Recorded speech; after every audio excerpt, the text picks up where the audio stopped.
About a year ago, I was contacted by Gloucester Culture Trust about creating a new large-scale artwork for Gloucester. And with a lot of the art projects I create, I try to leave space for the public to be creative. And so in this case, we did a call out for poetry from people from right across Gloucestershire, submitting their poetry to be expressed and scaled up and presented across the city on a large scale. And it's been extraordinary. We've engaged all these amazing local communities and we've created 31 sculptures that are distributed right across the city for people to discover, almost like a giant sculpture trail.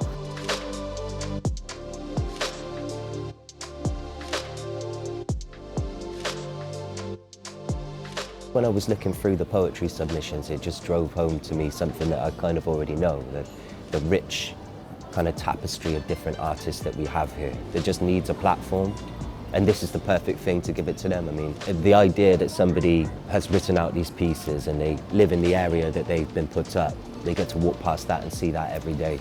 It just kind of drives it home to that individual that their talent is worth something.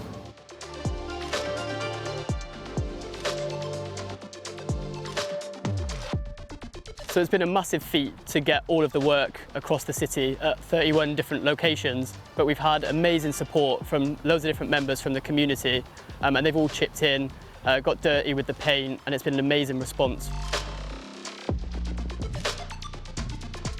It's life skills for the children because it's learning how to take instructions. So it's been all good and we need it in our town because the children's been off for 6 weeks and they've not done nothing. This is the first week they've actually done something in any engagement with any group of people from outside coming in as projects. We've been all locked up, confined, and to be outdoors, meeting new people and to have a project to get stuck into, it feels nice to have some purpose again. And just to see Gloucester hopefully being put on the map, I think. In terms of key themes that have come through, some of the poems relate to climate change, some of them relate to a sense of community, and of course we're living through a pandemic. Some of the poems reflect that as well. I think during the pandemic we've really valued our green spaces and our public spaces. They felt like safe places for communities to go.